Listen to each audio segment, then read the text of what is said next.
গতকাল আমরা সন্দ্বীপ থেকে রওনা দিই ঢাকার উদ্দেশ্যে। আমার সাথে সফরসঙ্গী শাহেদ ভাইয়ের পরীক্ষা ছিল।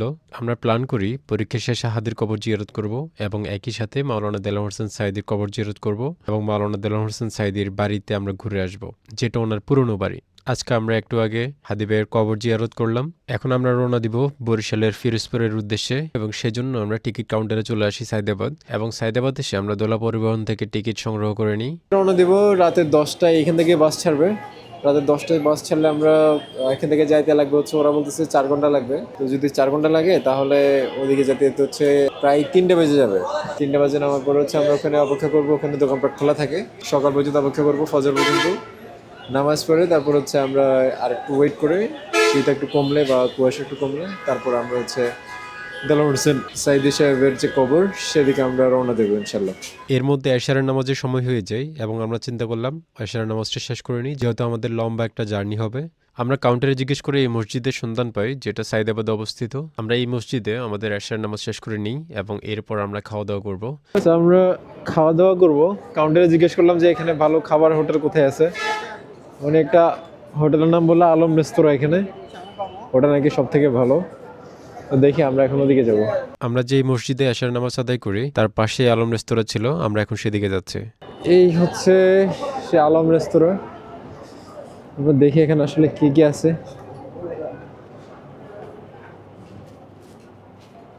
খাসি মুরগি, কোয়েল পাখি, রূপচাঁদা মাছ, বল মাছ, রুই মাছ, কই মাছ, শোল মাছ। আমরা এখানে জিজ্ঞেস করি হোটেলে কি কি খাবার এখন অ্যাভেলেবেল আছে, কারণ যেহেতু অনেক রাত হয়ে গেছে। তো শেষ পর্যন্ত আমরা মোরগ পোলাও অর্ডার করি। খাবারের টেস্ট অনেকটাই ভালো ছিল। আমরা যত দ্রুত সম্ভব আমাদের খাবার শেষ করার চেষ্টা করছিলাম, কারণ আমাদের বাসের যে সময় দেওয়া হয়েছিল সে সময়ের আমরা খুব কাছাকাছি ছিলাম। এখন আমরা গাড়ির দিকে চলে যাচ্ছি। আমাদের গাড়ি ছিল হচ্ছে 10টা 25-এ, এখন বাস হচ্ছে 10টা 1। তো আমরা প্রায় একদম এক্সাক্ট টাইমে আছি। 10:30 বলছিল, বাট এখন হচ্ছে 10টা 46। আমরা কাউন্টারে কিছুক্ষণ অপেক্ষা করার পর আমাদের বাস চলে আসে এবং আমরা এখন সেদিকে যাচ্ছি।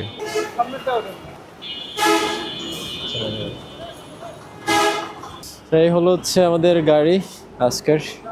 আমাদেরকে আসলে এখানে একটা মিনি বাস দেওয়া হয়, যেটাতে করে আমাদেরকে মেইন কাউন্টারে নিয়ে যাবে, কিন্তু আমরা ভাবছিলাম এটাই আমাদের মেইন গাড়ি এবং আমরা প্রথমত খুবই আপসেট হই।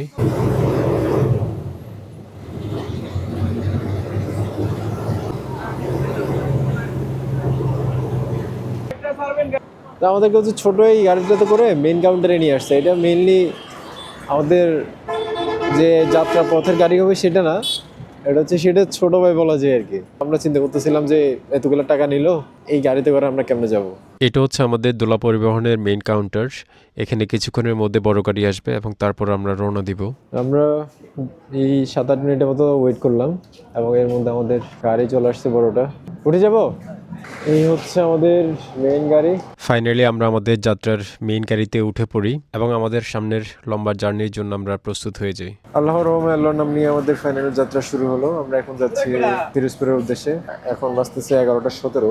11টা 6-এ আমরা বাসে উঠে গেছি এবং হচ্ছে 11টা 7, 8 বা 10-এর মধ্যে হচ্ছে বাস ছেড়ে দিছে। ফিরোজপুরের নাম হচ্ছে প্রায় রাতের 3টা থেকে 4টার মধ্যে। এই হচ্ছে আমাদের বাসের কন্ডিশন পিছনে পর্যন্ত, আর এই হচ্ছে আমাদের সামনের দিকের অবস্থা।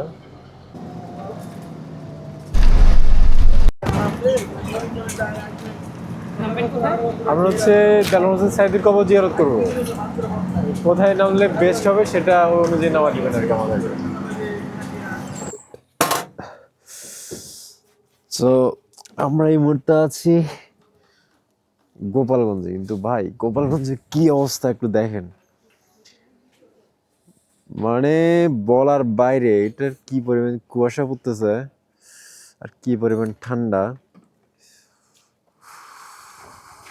ও মাই গড ভাই, মানে হচ্ছে আমার থেকে মনে হয় 10 হাত দূরে কেউ যদি দাঁড়ায় থাকে তাদেরকে স্পষ্ট দেখা যাবে না। এই যে দেখেন এখানে কাউকে দেখা যাচ্ছে, কিন্তু এখানে ঠিকই মানুষ আছে। আমি একটু দেখেন, এই যে আমি যত কাছে যাচ্ছি দেখছেন এখানে কিন্তু ঠিকই মানুষ আছে, কিন্তু এটা কিন্তু দূর থেকে কিন্তু দেখা যাচ্ছিল না।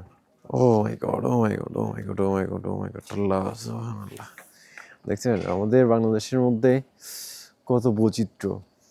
এক এক জায়গায় এক এক রকমের আবহাওয়া, এক এক জায়গায় এক এক রকমের সিনারিও দেখা যাচ্ছে।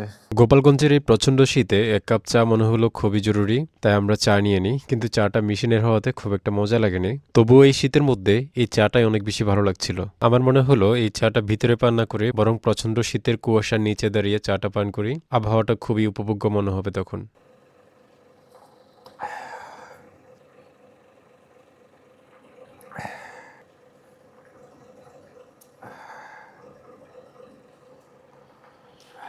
আমার ঠিক সামনে কিছুটা দূরে একটা ট্রাক এবং একটা বাস দাঁড়িয়ে আছে, সেগুলোর লাইট দেখা যাচ্ছে ক্যামেরাতে, কিন্তু এটা স্বচক্ষে এতটা ক্লিয়ার দেখা যাচ্ছিল না। বুঝতে পারছেন কি পরিমাণ এখানে কুয়াশা। আমাদের বাসের সময় হয়ে গেছে, আমরা আবার বাসে উঠে পড়ি।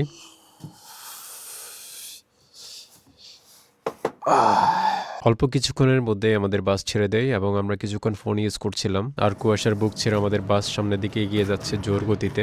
কিছুক্ষণের মধ্যেই আমরা চলে আসি আমাদের গন্তব্যস্থান ফিরোজপুরে। খোলা আছে, লোকজন আছে। কিছু রাখছেন দেখেন তো ভাই। আল্লাহ হাফিজ।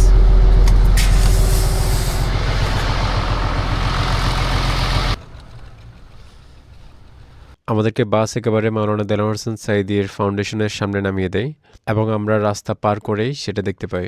এই স্থাপনা দেখে আমাদের এতটাই খুশি লাগছিল যেটা প্রকাশ করা সম্ভব না। আমরা এখন কবরের ওখানে যাব না, আমরা ফজরের পরে এসে তারপর ইনশাল্লাহ আমরা কবর জিয়ারত করবো। এখন বাজতেছে হচ্ছে 3:10। ওটা আসলে যে টাইমটা বলছে একদম এক্স্যাক্টলি ওরকম টাইমেই আমরা এখানে নামছি। আমরা আসলে এমন একটা জায়গায় এসে নামছি, পুরা আশপাশে কেউ নাই, একদম এই পাশেও কেউ নাই, এই পাশেও কেউ নাই, পুরো রোড হচ্ছে একদম খালি। আমরা দুইজন ওদিক থেকে হাঁটি হেঁটে আসলাম প্রায় 2-3 মিনিটের মতো। দেখি যে সবগুলো দোকানপাট বন্ধ এবং মসজিদও নাই। এখানে একটা ইসলামী চক্ষু হাসপাতাল আছে, এই যে এখানে সামনে, তো ইসলামী চক্ষু হাসপাতাল এটাও বন্ধ। আস্তে আস্তে দেখি যে এখানে একটা দোকান খোলা আছে, তো আমরা এখন হচ্ছে দোকানে একটু শেল্টার নিতে হবে কতক্ষণ। ভালো আছেন আপনারা? ইসলামী ফাউন্ডেশনে মসজিদ আছে ভিতরে, আমরা চট্টগ্রাম থেকে আসছিলাম। মূলত। সাইডি ফাউন্ডেশন এই সাইডেই মসজিদ।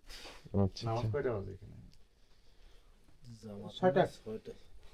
এই দোকানদারের নামটা জানা হয় নাই, তবে উনি মানুষ হিসেবে খুবই ভালো, আমাদের সাথে খুব ভালো ব্যবহার করেন এবং আমরা ওনাকে আমাদেরকে চা দিতে বলি, তিনি সুন্দর করে আমাদেরকে চা বানিয়ে দেন এবং আমরা এই শীতের মধ্যে রং চা উপভোগ করি। এই প্রচণ্ড শীতের মধ্যে এক কাপ রং চা পাওয়া আসলে খুবই ভাগ্যের ব্যাপার।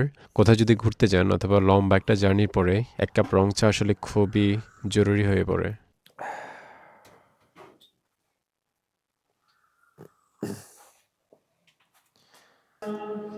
আমরা এখনো সেই দোকানটাতেই আছি যে দোকানে আমরা চা পান করছিলাম।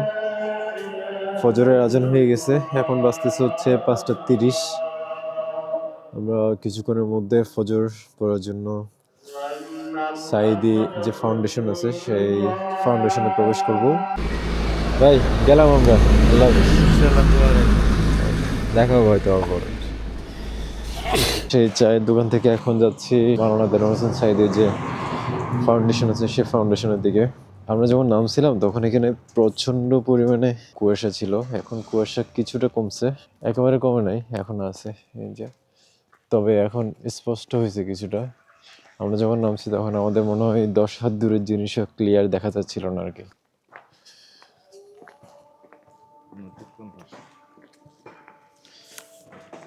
আমরা এখন আছি হচ্ছে দেলোয়ার হোসেন সাঈদী যে ফাউন্ডেশন সেই ফাউন্ডেশনের গেটের সামনে। আমরা এখন এখান দিয়ে প্রবেশ করব। এই সাঈদী ফাউন্ডেশন মাওলানা দেলোয়ার হোসেন সাঈদী জীবিত থাকা অবস্থায় তিনি নিজে করে গিয়েছেন, সমস্ত ডিজাইন ওনার নিজের তত্ত্বাবধানে করা। আজকে আমরা সেই জায়গায় উপস্থিত হয়েছি।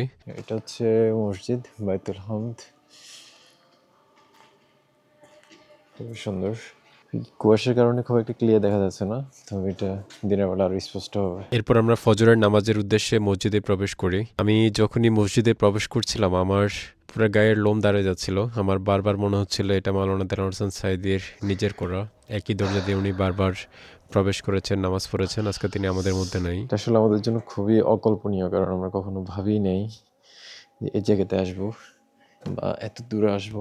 একমাত্র দেলোয়ার হোসেন সাঈদীর এখানে শুয়ে আছেন, শায়িত আছেন, কবর জিয়ারতের উদ্দেশ্যে এখানে আসা।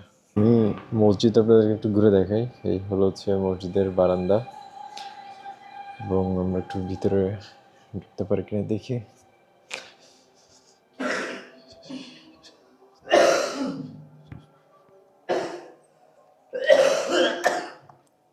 এই হলো ভিতরে।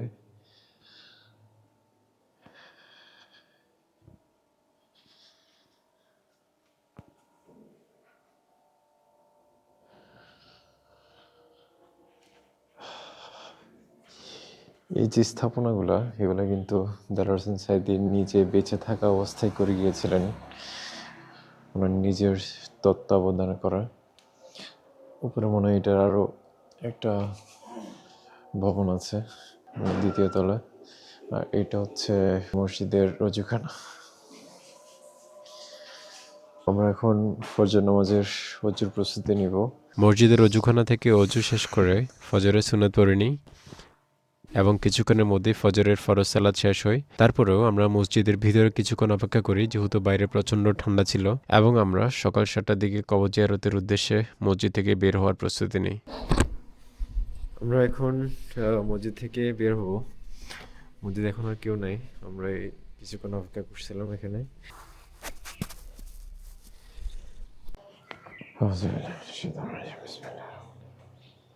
মসজিদের দক্ষিণ পাশেই ছিল মাওলানা দেলোয়ার হোসেন সাঈদীর কবর। আমরা মসজিদ থেকে বের হয়ে কবর জিয়ারত করে নিই। আমরা এই মুহূর্তে আছি আমাদের সেই প্রাণপ্রিয় আল্লামা দেলোয়ার হোসেন সাঈদী, যিনি বিশ্ববিখ্যাত আলেম ছিলেন এবং আমাদের সবারই আসলে আমরা যাকে একনামে চিনি কোরআনের পাখি নামে, সেই আল্লামা দেলোয়ার হোসেন সাঈদী এই মুহূর্তে আমাদের সামনে অনেক কবর। এই যে বরাবর এখানে কালো যে মেম্বার সহ যেটা দেখা যাচ্ছে, এটা হচ্ছে ওনার কবর। তার পাশেরটা হচ্ছে ওনার বড় ছেলের সাদা যে ছত্তরটা দেখা যাচ্ছে, এই যে এখানে এটা, এবং তার পাশে যে ছত্তরটা দেখা যাচ্ছে সেটা হচ্ছে ওনার ছেলের বউয়ের। সো এখানে হচ্ছে 3টা কবর। তার পাশে আরেকটা কবর দেখা যাচ্ছে ওই কোনায়, সেটা আসলে নেম প্লেটে বোঝা যাচ্ছে না কার।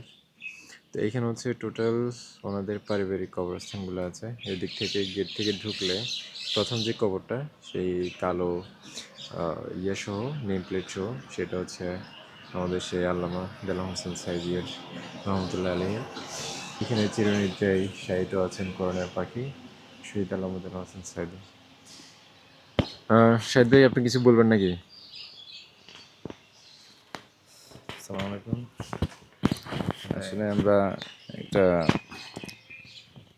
জরুরি কাজে ঢাকা আসা, তো চিন্তা করলাম যেহেতু আসা কম হইতেছে, তো আমরা আমাদের প্রাণপ্রিয় পরিচয়ের টুকরা পুরান আফ্রিকা আল্লামা দেলোয়ার হোসেন সাঈদী সাহেবের বাড়িটা দেখে আসবো, কবর জিয়ারত করে আসবো।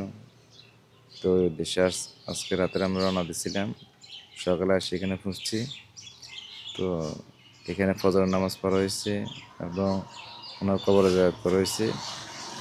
এখন একটু পরে আমরা আমাদের বাড়িটা দেখতে যাবো আর কি। তো সবাই দোয়া করবেন আমাদের প্রাণপ্রিয় কোরআন আফ্রিকা আল্লামা দেলোয়ার হোসেন সাঈদী সাহেবের জন্য। ওনার যে ওসিয়তগুলো আমাদের উদ্দেশ্য করে গেছে, যে দিন প্রতিষ্ঠার জন্য উনি সারা জীবন সংগ্রাম করে গেছে, আমরা যাতে আল্লামা দেলোয়ার হোসেন সাঈদী সাহেবের দেখানো পথে চলতে পারি, আল্লাহ তাআলার কাছে সেই তৌফিক কামনা করি। আসসালামু আলাইকুম। এটা হচ্ছে মূলত মসজিদটা, যেখানে আমরা আজকে সকালবেলা ফজরের নামাজটা শেষ করলাম। আচ্ছা, আমরা এখানে কথা বলছি এখানকার এই যে মসজিদে বর্তমান যে মুয়াজ্জিন আছেন ওনার সাথে। আপনার নামটা হাফেজ মোহাম্মদ শহীদুল ইসলাম করে গেছে। জীবিত অবস্থা নিজ হাতে করে গেছে মসজিদগুলো ওনার। ওনার। উনি কি এখানে খোদ্দা দিতেন যখন বেঁচে জীবিত ছিলেন? ওই লোক দিয়ে করাইতেন, সব দিয়ে ফাঁকে ফাঁকে খুব কম একটা কথাবার্তা বলতেন, মাঝে মধ্যে কথাবার্তা বলতেন। কথাবার্তা বলতেন। নামাজের সময় ওই অন্য লোক দিয়ে নামাজ পড়ে, হুজুরও নামাজ পড়াই দেবো ফাঁকে মাঝে সাঝে। মানুষজন আসে এখানে, বহুত মানুষ আসে, অনেক মানুষ আসে না? এখন সকালবেলা তো কম মানে আসবে অনেক, এই আসে যায় দোয়া করে, বাস থামাই দোয়া করে চলে যায়। ও, আর অনেক অবস্থানও করে এখানে।